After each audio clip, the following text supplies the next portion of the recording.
Good afternoon, everyone, and welcome to Meltzer Hellrun's July webinar, Business Immigration Policy Updates, with a special discussion at the end here around the Building an Immigration Program for growth stage companies.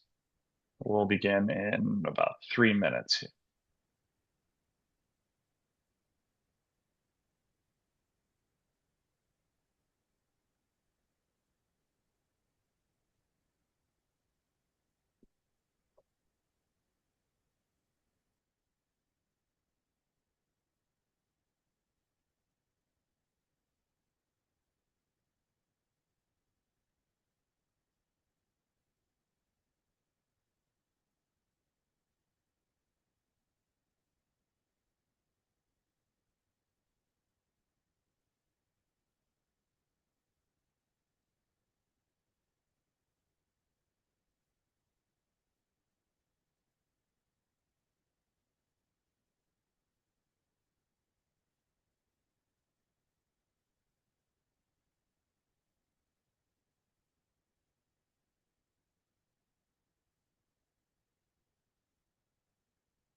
Okay, I think we're going to go ahead and get started. Uh, Welcome, everyone, this afternoon to Meltzer Hellrun's July webinar. Our business immigration policy update with a special consideration around building an immigration program for growth stage companies.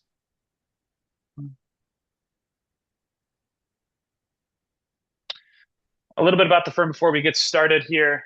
Meltzer Hellrun, we've been around for 12 years. We combine an innovative service model and a dedicated account team with our proprietary technology, Voyager, and a creative immigration team that to provide service to a range of clients. We have over 200 active corporate clients currently. A cross section of that book looks like Global 200 businesses, Fortune 500 businesses, several venture-backed unicorns, and various tech spaces.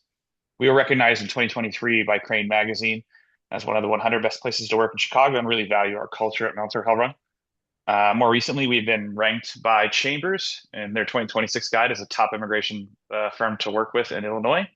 And last year, we were really proud to be named as a 2025 Inc. Power Partner.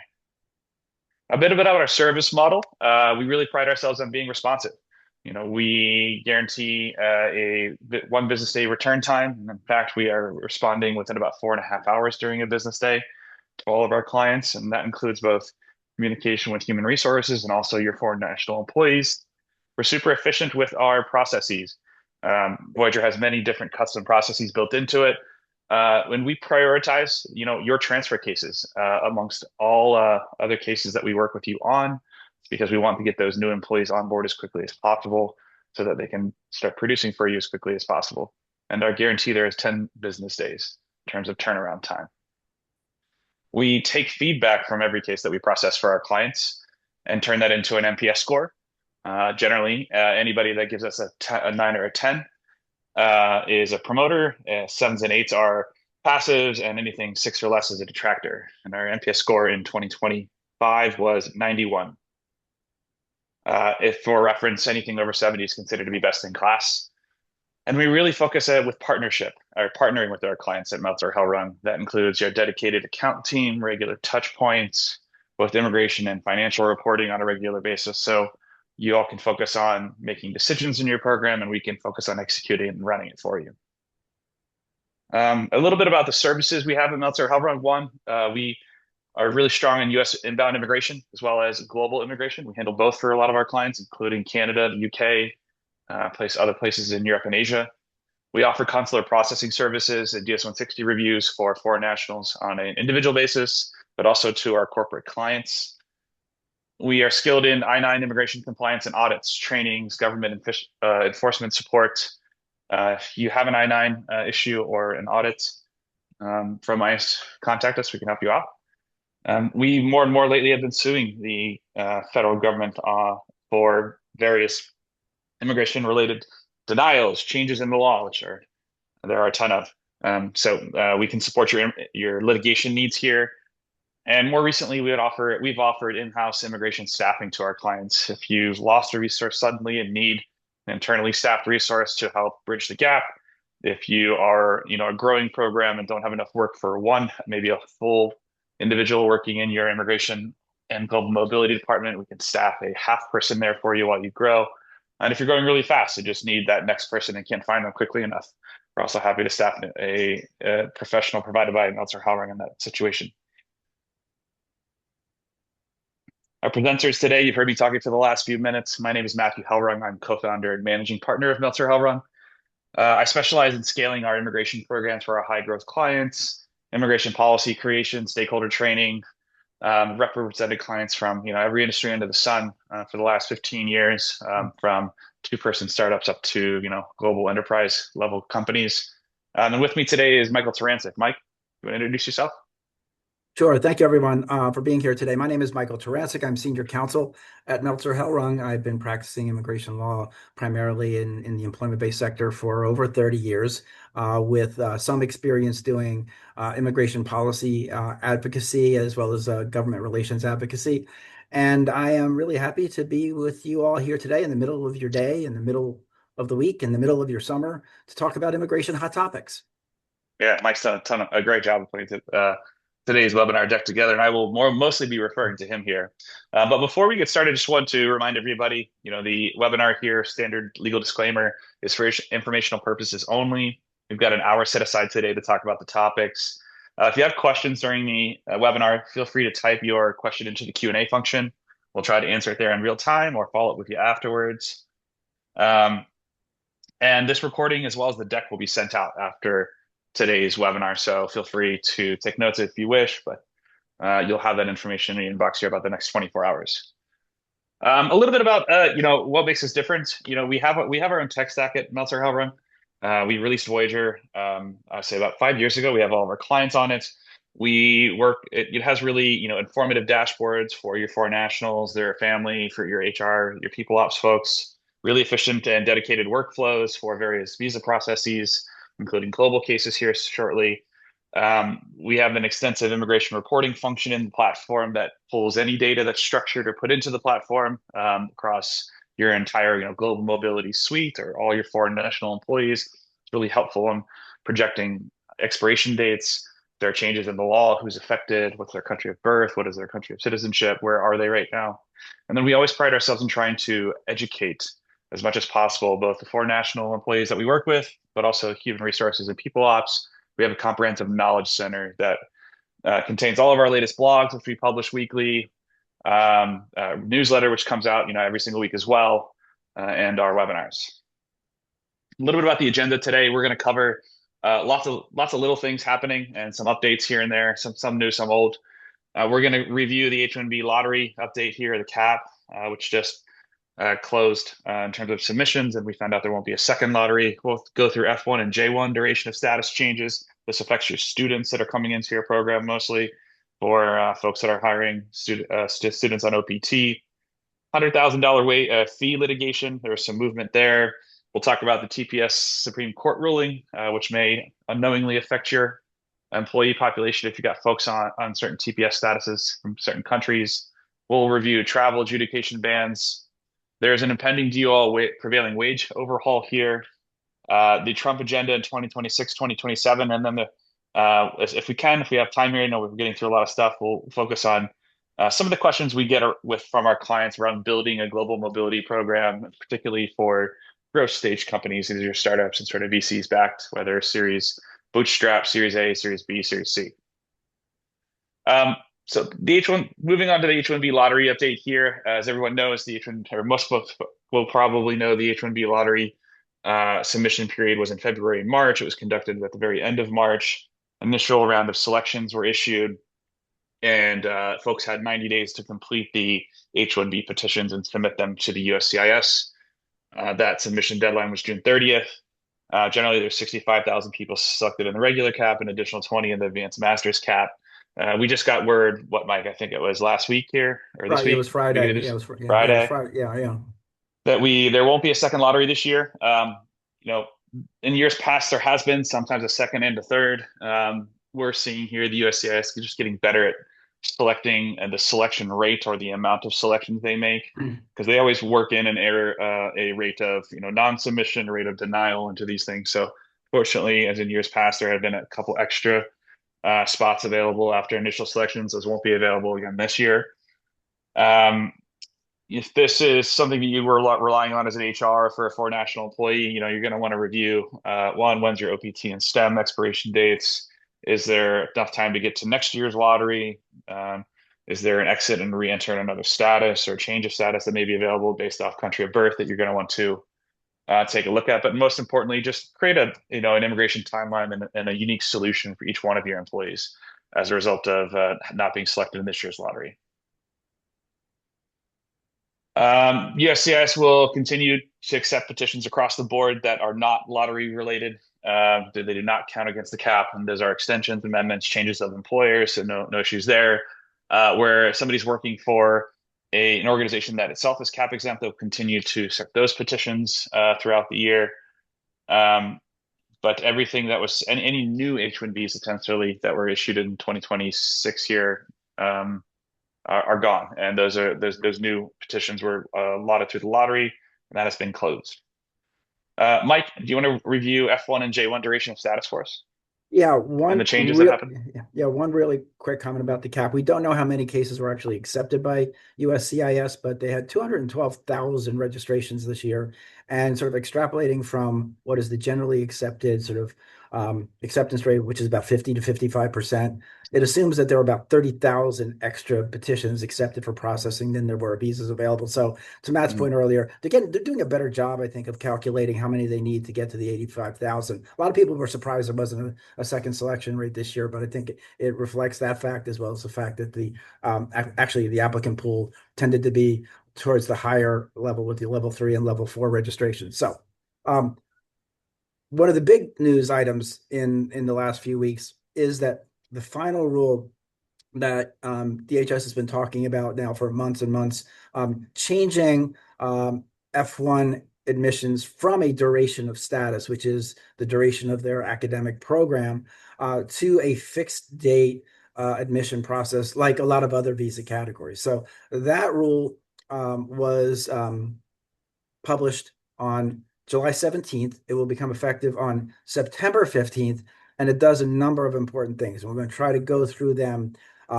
carefully but quickly. And we will certainly be available to answer questions and have a discussion either later on in this panel or after the panel. So the first and most important highlight is duration of status as of September 15th will no longer exist. Individuals admitted after that date will be admitted for the program length listed on their Form I-20 or for J1s, their DS 2019, not to exceed 4 years. So they're going to get a fixed date, and it's going to be something that we're all going to have to start tracking and following much more closely than we have in the past. There are 30-day admission arrival periods, and there's 30-day departure window, but the core rule is that there will be a 4-year max on their admission triggered by the Form I-120. Corresponding with that, there is now going to be a requirement for individuals needing more time to file a formal extension of stay request with USCIS before their authorized stay expires, or they will start accruing unlawful presence. So that's something now that we have to integrate not only into our processes, but allow for if a company is going to be assisting with that because the individual is on practical training, the budgeting process. So well, yeah, there are going to be clarifying regulations, or at least policy, not clarifying regulation, clarifying policy statements that are going to be forthcoming from the agency, hopefully, before this takes effect in September. That will explain how a lot of these things are going to actually take place and be adjudicated. So, um, the other issue that I'll highlight just very briefly is that the post-completion grace period is cut from 60 to 30 days. Early program completion starts a 30-day clock for review. So if someone completes their degree program early, the 30-day clock isn't triggered by the form anymore. It's triggered by when their program is completed. I want to say key point there is that transitioning to OPT is going to be a little bit, it's going to be more challenging because of the cut from 60 to 30 days.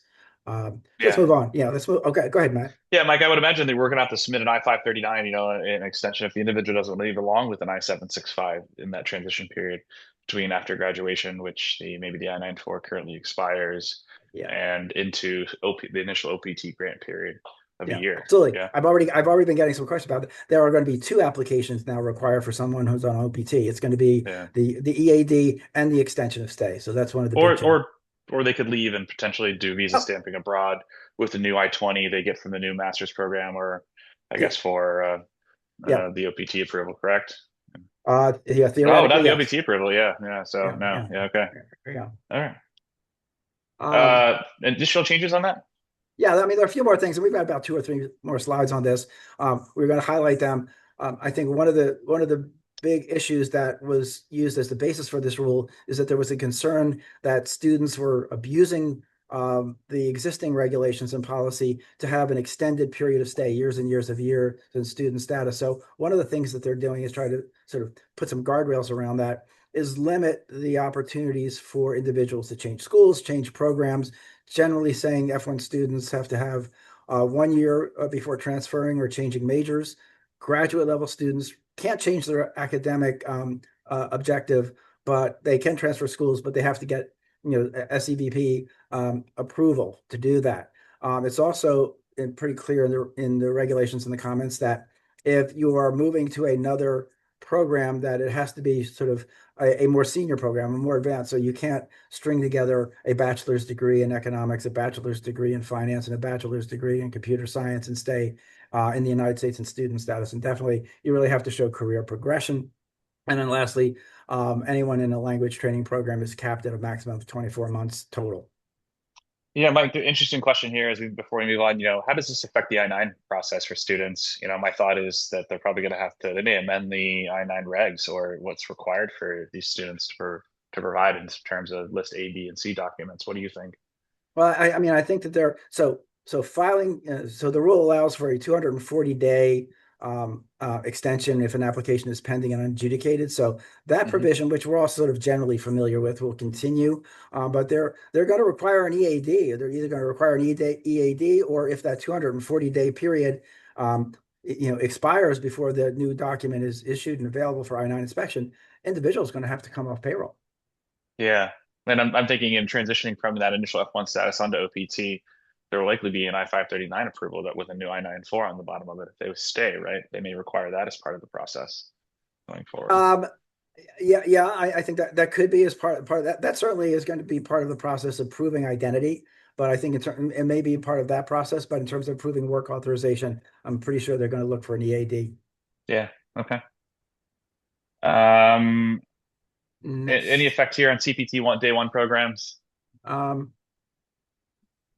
If you want, not yeah. There's not really a big discussion of CPT, okay. and that's something that we'll probably be looking for guidance on. Yeah, that's Uh, fair. How far yeah, in, filing extensions for the I-539, for F1 I mean, F1 student really to F1 work status and OPT, I would imagine you can file those extensions up to 6 months in advance. that's what I would Um, yeah, that's what I would recommend, and I would recommend you do it. Try as close to 6 months as you possibly can, because yeah, USCIS processing times are just horrible. yeah. So, I mean, I think the rule here is generally when this hits, for folks, this is probably hit for your folks graduating in May, April, May next year. probably, in January, February, March, file those extensions, not only the I-539, but potentially I would recommend, I'm sure you would agree, Mike, this I-765 at that Yeah. point as well.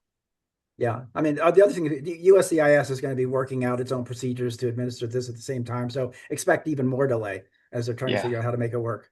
Um, Anything so here on work authorization bridging, one I time, just, 6 months for briefs?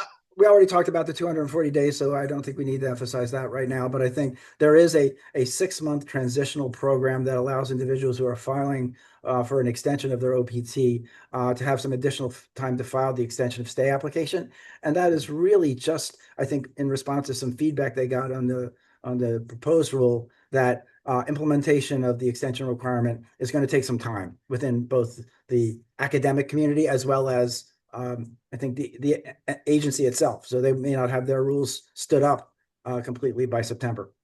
Yeah, and there's a few more questions here. I apologize. We've got a lot of No, information to get through here.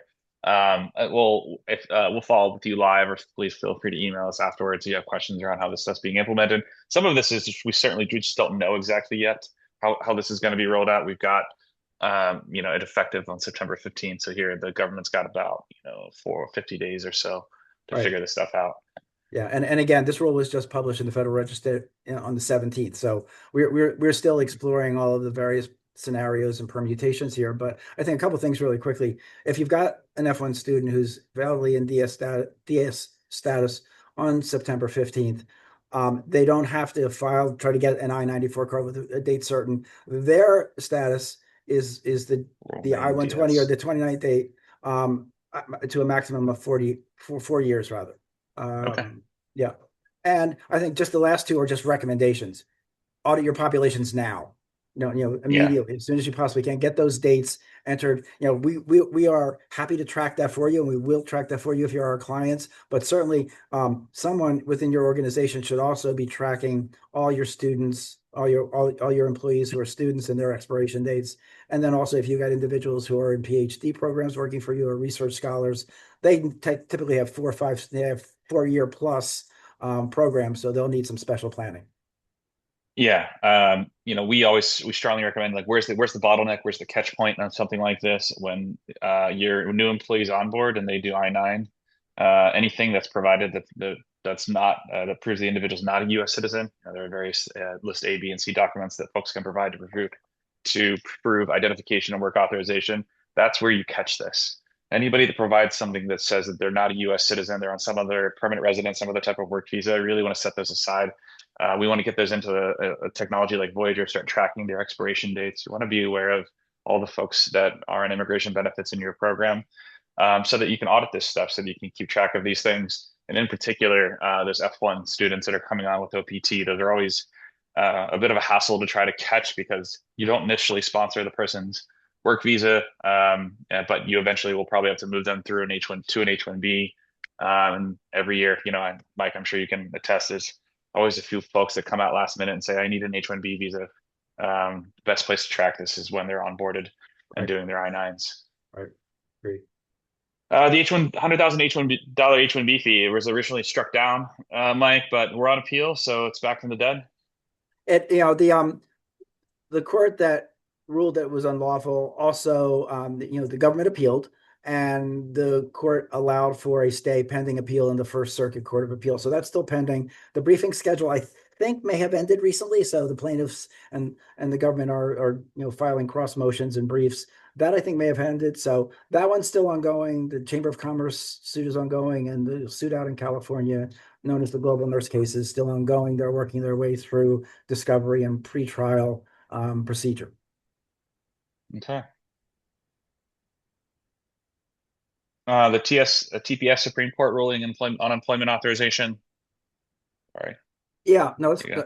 no, that's fine. I think why I thought it important to reference this in our webinar is that there are hundreds of thousands of individuals in the United States who have one of the TBS classifications. So there are undoubtedly within our audience today some employers who have have employees who have TPS, and they're over the course of the last 18 months, the administration has moved to end TPS in as broad a respect as it can. The administration did not this current administration did not favor categorical parole programs to the same extent that the prior administration said did. So there are a number of programs that have been terminated. There have been a number of lawsuits filed to end those terminations in the federal courts because there's been appeals by the government directly to up to the Supreme Court. They decided in Mark Wayne Mullen versus Doe back at the end of June that the Constitution does not allow the courts to challenge the executive branch's decision and temporary protected status. The statute and the Constitution protect that executive branch decision, even if it was clearly flawed. And if you look at the Haiti, announcement of termination of TPS, they're just it'll just fundamentally aggravate you. And it's just the broad misstatements that were made in the context of that decision to terminate TPS. But this decision was primarily focused on Haiti and Syria. That's who the plaintiffs were. But the Supreme Court decision will have broader implication for a broad range of TPS holders because many of the court cases involve similar legal theories. So all the countries that have TPS are now vulnerable and are subject to their TPS designations being limited. And if we move on to the next slide, I think you'll see what is currently the case right now is that because the Supreme Court decision advised the district courts that their authority was, they didn't have the authority to review the TPS terminations, but the Supreme Court did not overturn directly the district court decisions. That's the district court's function. So right now we're in a period where the district courts are formulating their decision-making process to adhere to the Supreme Court decision. And what we've had over the last couple of weeks are these sort of slow drip extensions of TPS work permit expirations to allow the courts to implement the Supreme Court decision. So that's as of I think last week, the last Friday. Those are the dates for the countries primarily affected by the Supreme Court decision. There was a court case just yesterday that was announced about El Salvador, Ukraine, and Sudan, which essentially, because their work authorization could have expired tomorrow, gave them a 2-week extension. I'm still reading that decision, and that's my general understanding of it. So we have a situation where TPS is now very much an immigration option that is in jeopardy because of the Supreme Court's decision. Mhm. Again, emphasizing how do we find out if people are on TPS? How do we understand whether this affects our population or not? That I-9 phase when folks are presenting those EAD cards, they have little categories on them, and those can be looked up, and you can tie that to whatever type of underlying work authorization, permission, or status the person has, and again, emphasizing why catching this stuff when folks onboard at the I-9 stage is really how you can help manage some of these changes effectively. Mike, travel, some travel and adjudication bans that were Yeah, yeah. recently upheld and or struck I down. yeah, I think I mean I put this section into the discussion because I've heard questions and that evidence a bit of confusion about what still exists, what doesn't, and how this all is intertwined. And there are really three concepts to keep in mind. That there's the travel ban, the State Department travel ban that precludes individuals from 39 countries from entering the United States.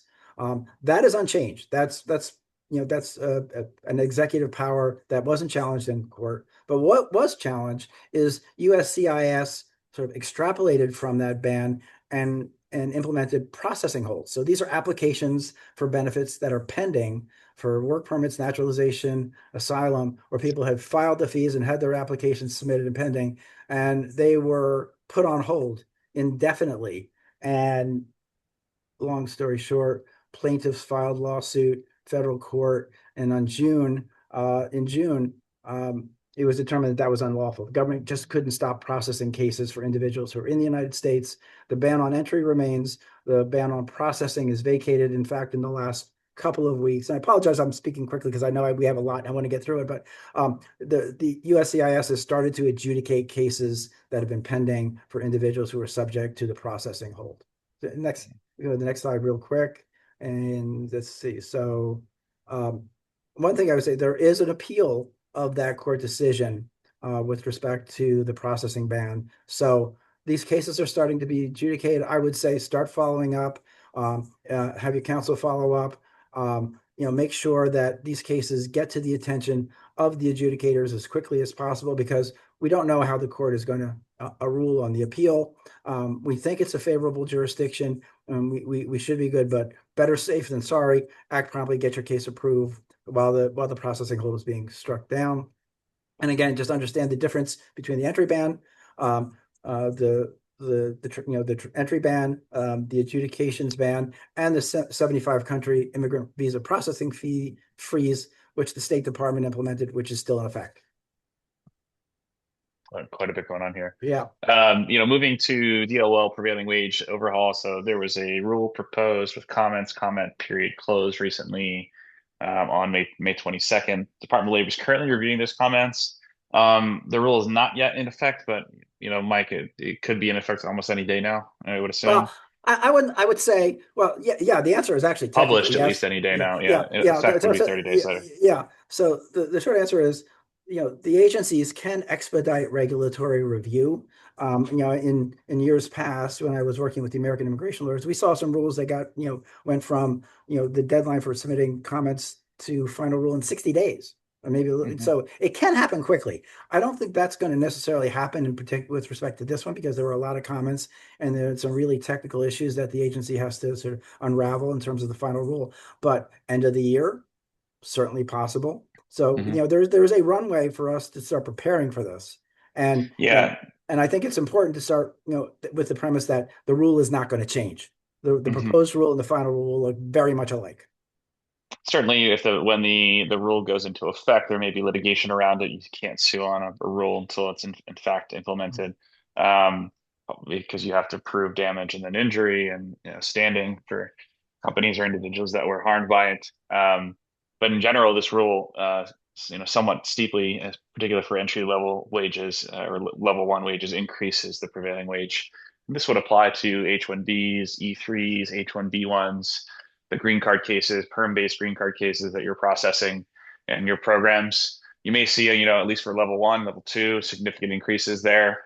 In our book of business, Mike, I think you would agree, most of our clients are in the 2 to 3 or 4 level range level, just because the nature of the compensation, Right. And their competition for talent and amongst yep. various pools of tech employees and other areas of the industries are probably not going to be largely too affected, but uh, what do you think are some mitigation strategies here? One thought from my side is, you know, could we file LCAs, preemptively before this wage rule or the wages go into effect? Could we lock Right. in future wages for the next 3 years for our green cards, for our H-1Bs? Ultimately, not eliminating the potential wage increase going forward, but at least delaying it. Right. Now, that's something that I think that's probably very fundamental to this is trying to, extend the period before which the rules, new wages would apply. Doing an internal review of how it might impact certain levels, because you're right, Matt, a lot of the occupations and the roles for which we are hired to represent foreign nationals are going to be at the upper tier level. But even some of those upper tier levels may increase by 10 or 15%. So Hmm. important to do the analysis as well. um, I think the other thing I would just mention is that this is going to be triggered by a request for a prevailing wage from DOL. So primarily in the perm context, we'll have this is its highest level of impact. For H-1Bs, you have the opportunity, and you do actually in the perm process, but you have the opportunity to look at alternate wage sources.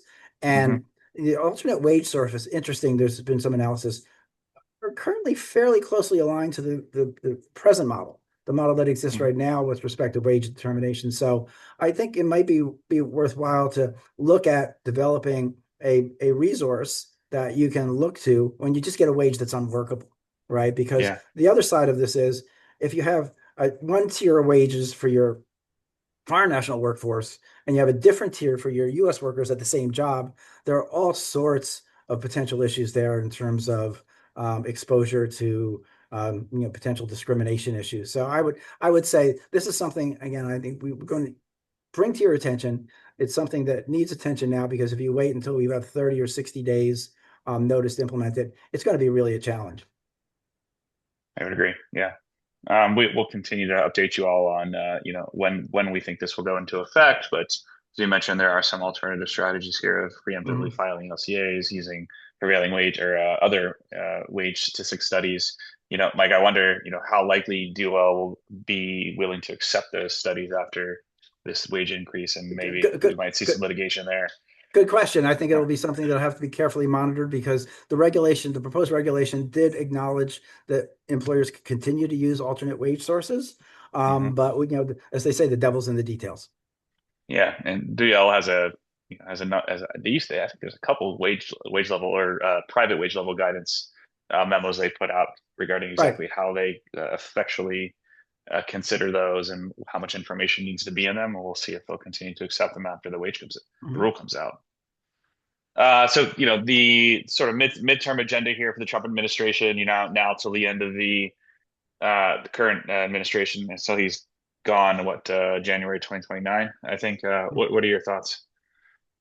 Yeah, no, I mean, I think, the recently DHS and DOS and DOL published their regulatory agenda for the rest of this year, and bleeding over into early 2027. It just highlights some of the immigration issues that were referenced in their proposed regulatory agenda. So one, they're not done with trying to dismantle the H-1B program. The proposal suggests that there will be efforts to limit those entities that are eligible for camp exempt designation. Uh, there'll be a greater focus on compliance and review of third-party placements, which is when an employer sends an H-1B worker to a client site to perform a particular project or service. So those will be under higher scrutiny and just general more employer compliance scrutiny of the H-1B program because there is still this pervasive belief within the agency that H-1B workers are taking jobs from U.S. workers, and there's fraud and abuse in the program.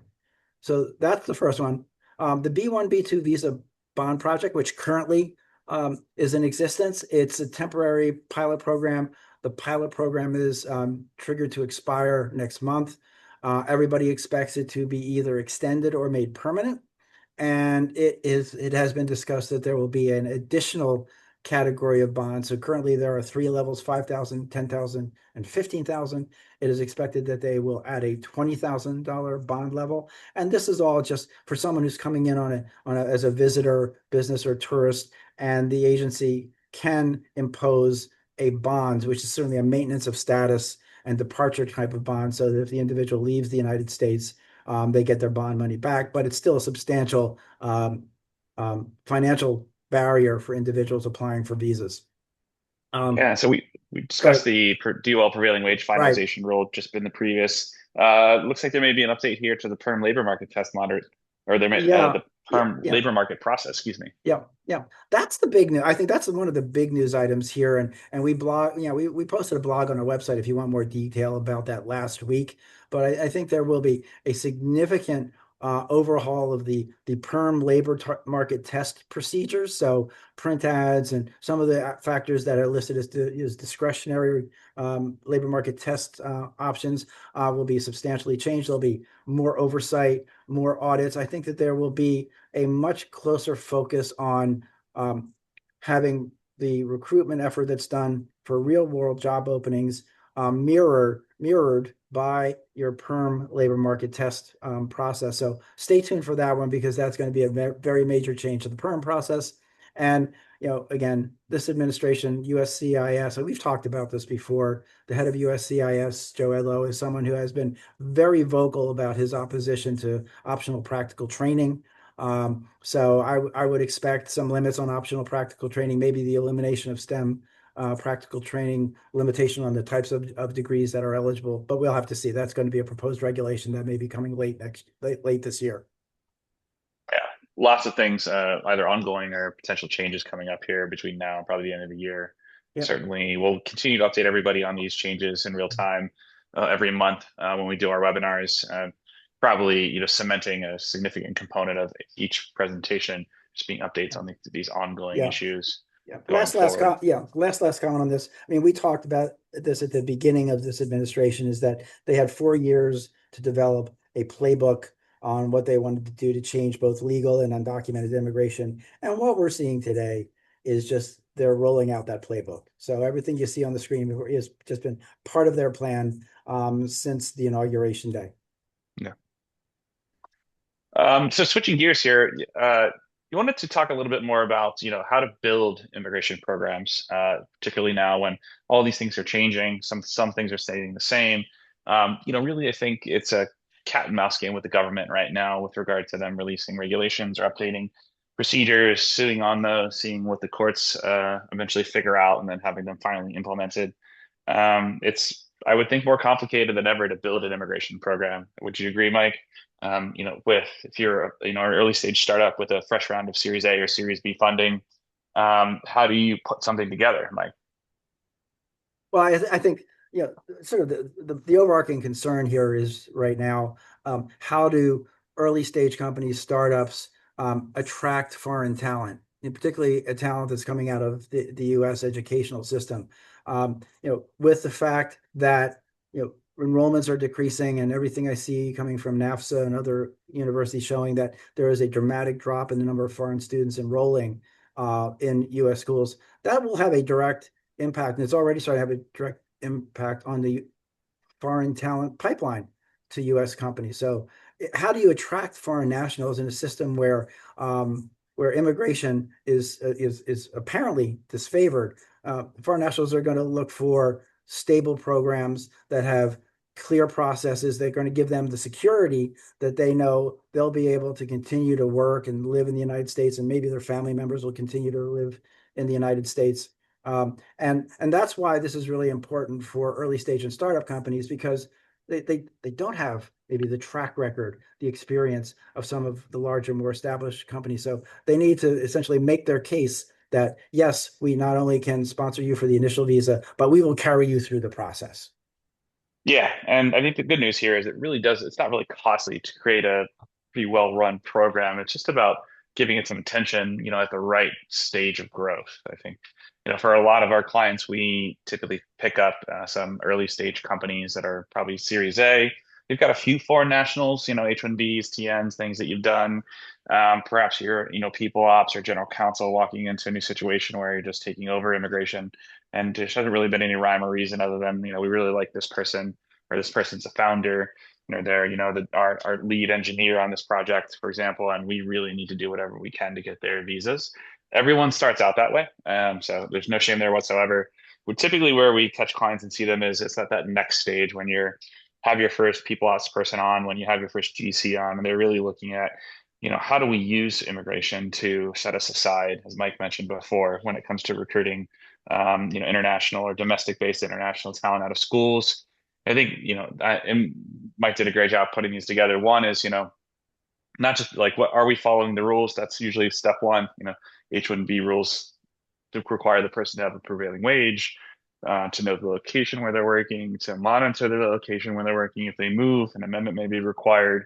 If they're promoted, you moved in a significantly different position. Those are all instances where a modification to the H-1B may be required. So that's kind of basic compliance. But moving beyond that, trying to look at the compliance of the entire program as you get to something like maybe 10, 5, 10, 15 foreign nationals that you have on staff that you're supporting some type of immigration benefit with.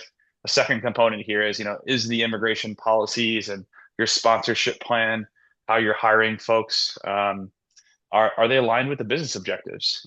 Are Mike, one thing I always kind of see is, well, we just kind of sponsor people that we liked, and that's fantastic. Sometimes that comes from CEO or, CTO down. Just get the best talent we can. And other times it's, so we don't really have a good reason for why we sponsored this person. We just like them in the process, but should we sponsor in this role going forward? Do you have an opinion there, Mike, on Yeah, what roles people should sponsor? I think that evolves as the company evolves. I think there is a stage where the company is trying to get launched and become successful. That it's, oh yes, we'll give you, we'll do anything. We'll keep you happy. We'll keep you and your family well covered. But at some point, the check has to get paid. And by that, I mean the costs of doing that become significant. So that's when having structure, having policy, without a policy, everything is an exception, everything is an extra expense. Having a policy that you can look to and say, here's what we do, here's what we don't do, and here's the cost that we will pay, here's the cost that maybe we will ask you to share with us, is important to keeping this from expanding out of control, for lack of a better term. Yeah, needs to be rhyme to reason here. Right. Reason to rhyme. No, is that right? No. But finally, just executive visibility. Are you probably being asked, how much is this program costing us? How much sponsorship work to the business? What's the cost per employee? How are we using government filing fees and premium effectively? Where do we locate this cost in HR, on the business units? In the general counsel's office. There's a lot of those things that come up in sort of the second stage or perhaps third stage. We kind of think of these things in three stages, with the businesses that we see and where you really should maybe modify policies. 1 to 20. This is really kind of your smaller side businesses. You're really probably Series A at this point. Series B is going to be 2 to 50. We see Series C and beyond. Once you're at about 150 employees to be in the maturity stage. Each one of these stages requires different policies and different things to be in place. Of course, it's better to be, thinking about stage 2 policies when you're in stage 1, certainly, so you can have some uniformity and setting the program up for the beginning. But rarely does it happen that you really even have a immigration strategy or a program or policy in place when you have 5 foreign national employees. It's just, as you mentioned before, just getting the best talent you can. Moving on, just we see some of these things for early founders. If you're working with somebody, there are opportunities where founders and key hires can be hired on O1As, E2 treaty trader investors, people that are starting businesses outside the country and coming in. Cap exempt H1Bs. Mike, any thoughts here on this slide? Well, I mean, I think it's not uncommon for startups, founders to begin in an incubator, right, where they're working collaboration with a college or a university, and that lends to a discussion about can there be some sort of affiliation that works for cap exempt H-1B purposes, and it can. I mean, it's a viable option for consideration, but I think it has to be carefully structured. And just as I said a few minutes ago, looking to the fact that there will be extra scrutiny, a lot of extra scrutiny around the cap exemption for H-1Bs, having a clear documented connection with a university or nonprofit research function.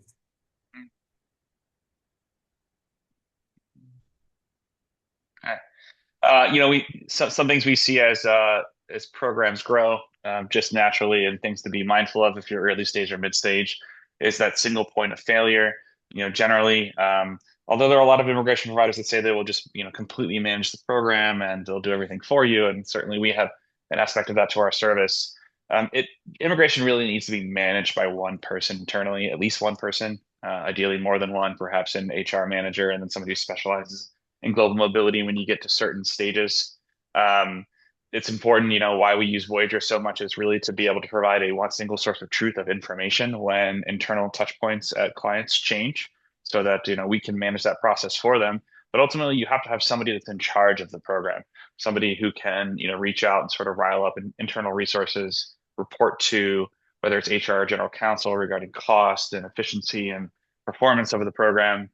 A second, I think here is just not properly budgeting fees for immigration programs. Early on, as we talk about, uh, businesses may have a few foreign nationals they're sponsoring. It's not really that much of an extra expense, maybe $5,000 or $6,000 amortized over every 2 or 3 years for someone. But if you start getting into green card programs, which you'll have to layer on eventually, and the number of foreign nationals you're sponsoring increases, your fees will go up. And I think Mike, we both agree that sometimes folks after having 10 or 15 are like, well, costs are way out of control here. We need to pull these in. How do we do that? One, from a policy and procedure perspective, but two, how do we budget, properly for these costs going forward, right? Yeah, no, absolutely. We actually just had a recent experience with a client where they had an HR generalist remote location just approving tens of thousands of dollars of immigration fees without really any oversight or review, and that created a major oversight issue within the company. So it's really, I think, this one is about having sort of overlap and continuity, making sure that, if Michael's the HR generalist that's managing all of immigration, that Michael isn't the sole source of truth on everything immigration within that there is either a technology backup or an internal company backup, so that there is that continuity of operations because people move all the time. Yeah, of course. You know, remote blind spots, I think, is another way that people sort of back into immigration issues that we've seen. Hiring folks internationally on EORs or remote workers. Making sure you have EORs in place, proper visas that exist for folks working abroad. It sometimes becomes an issue. Really, the big issue with international expansion is substantial presence. If you expand into, let's say, Ireland, for example, they have their rules around what substantial presence is, their establishment, and Hmm. that could subject you to taxes locally if you're doing business there, depending on the type of business you are, what goods you're selling or services. And then that kind of goes all the way back through to immigration at some point of how did that person get there, who hired them. You Right. know, it's often blind spots that are probably dealt with the first people ops manager or general counsel, and how to get out of these things. And as you build a program, and it's great, we have foreign contractors, in the business as well. They're fantastic. We have people on EOR, people that we buy through staffing services for the business. They're fantastic. But just like a rhyme or reason of why you're using those things, what are the structure plans abroad? When you go from, Mike, we answer this a lot. When do you go from EOR in country to your own entity and then transition immigration sponsorship in Canada to the UK folks? What are your thoughts there? Yeah, I mean, I think, yeah, I also just add and it certainly is in the global context, but it's also from a state law perspective. And having an employee working in Missouri or Colorado or California could subject you to the jurisdiction of the state law. So you could be sued Hmm. there. You could be subject to their tax rules, their compliance rules, their I-9 requirements in terms of E-Verify. So there are lots of reasons why having some structure and control over remote employees, and certainly startup companies, early stage companies are all about acquiring the best talent available. So there will be a natural friction between some of the things that we're talking about in terms of compliance with, well, we really need the skill set. The skill set is hard to find, and we found the individual there in California. We're going to hire them.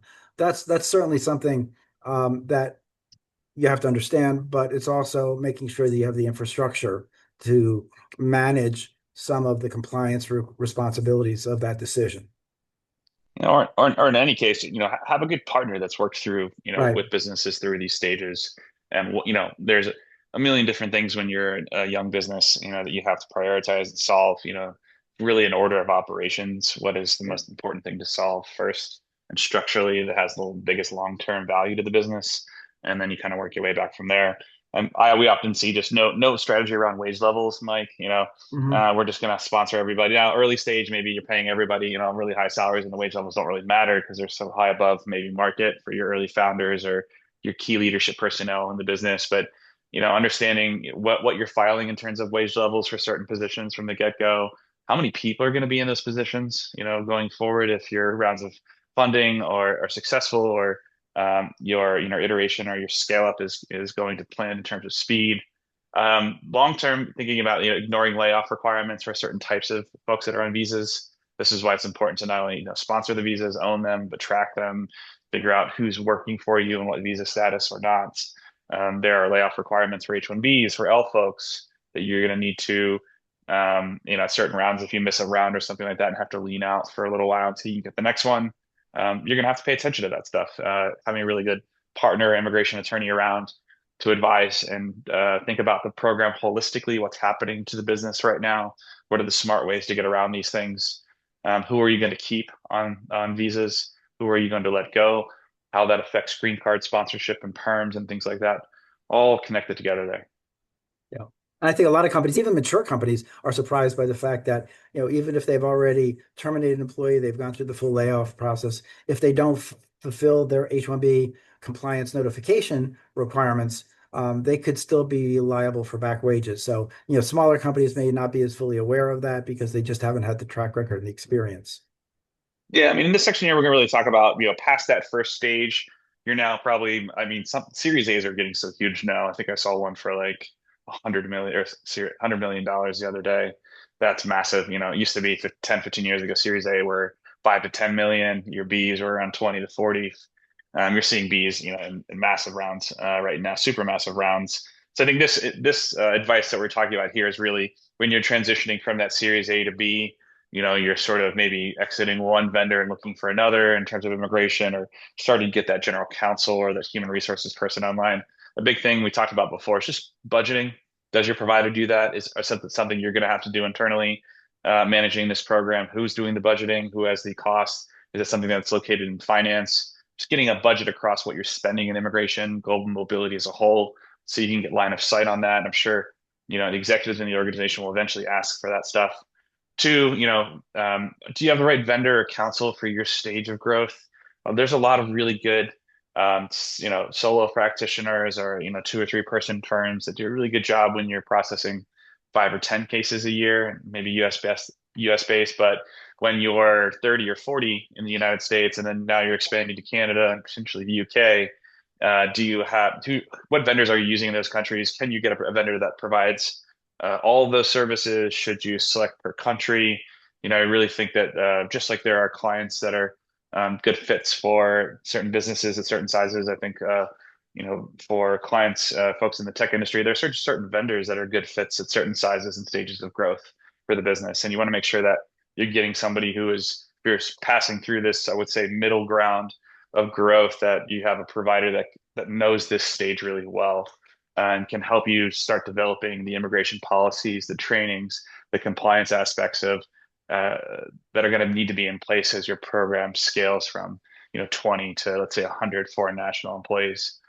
Mike, and any thoughts there? We're talking ending here on internal workflow design. This, I think, is probably the end of it. Now Right. you've got the policies, you've got the people in place, and now if you're processing, let's say, 10 new H-1B transfers a month, that's when this internal workflow design process really Yeah. matters. Excuse me.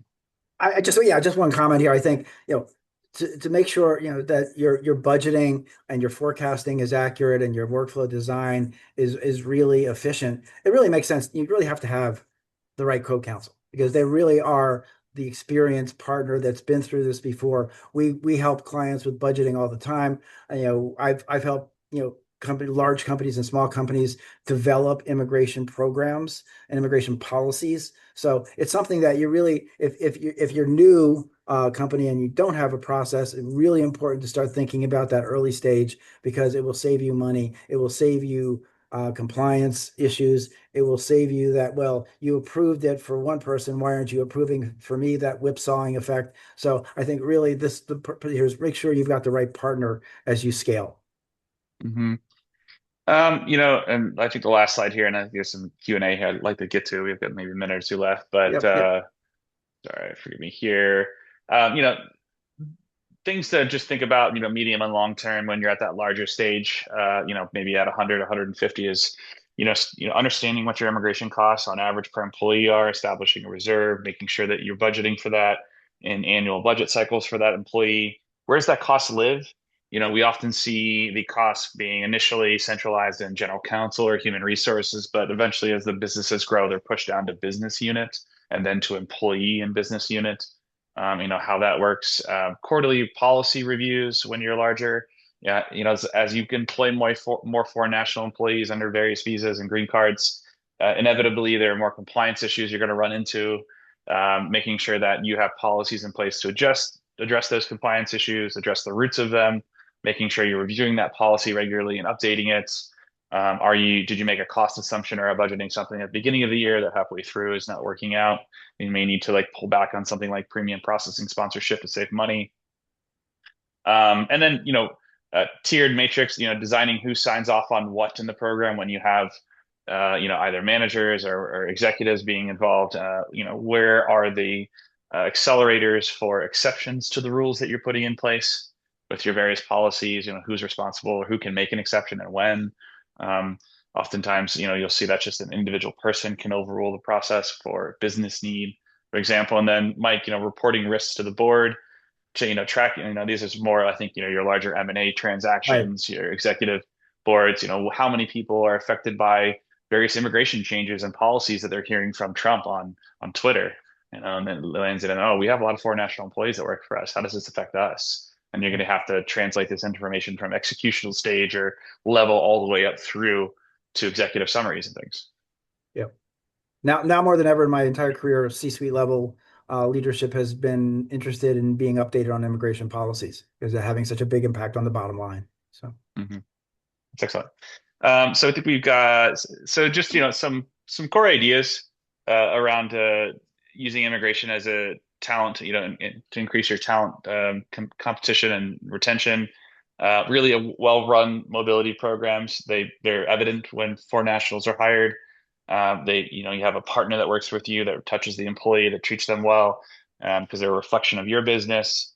And I think the using immigration as an opportunity to attract talent, perhaps you wouldn't otherwise be able to, as a value add. There are a lot of foreign national employees where immigration sponsorship, they're super talented and they work with big companies, perhaps they were just laid off or had prestigious positions, but their immigration sponsorship is probably the number one factor that they're looking for in new jobs. So if you offer it, you may be able to increase the pool of talent you're selecting from. Mike, just any closing thoughts here? I think we're about a minute over, and yeah, to no, everybody no. that we didn't get to in questions, we'll follow up afterwards. Well, that's exactly what I was about to say. There are a number of good questions, some of which I have good answers for, some of which I frankly do have to go back and do a little bit of research on, but there's some great questions. If you left your name, we will be able to get back to you directly. If you haven't, then I'd encourage you to contact either Matt or myself, and then we can follow up with you individually. Yeah. For folks that are just setting this stuff up, clear visibility on your program, getting a fast and informed response internally and or from your partners, thinking cross-functionally about how immigration touches recruiting, HR management, performance within engineering and our STEM related teams, marketing, HR related teams, all things to think about. We appreciate everyone's time today. Again, we will be sending out a recording of this webinar as well as the deck we're using. If you have any questions or concerns, one, we'll follow up with you if we can as soon as possible. If you love us, please leave us a Google review. We're trying to always prove our value to clients, and that usually comes from your voice. And then feel free to email us, myself, Matt, or Mike, any more substantial immigration questions, or if you'd like a consultation or want to check out our services and what we can do for you. Feel free to email us directly or go to our website and fill out a contact us form. We will be back next month. We don't have the date quite yet set, and we'll be following up with everybody via Q&A as quickly as we can. We appreciate your time today and have a good month. Take care. Yeah, Thanks, Mike. thanks a lot. Thank you, everyone. All right.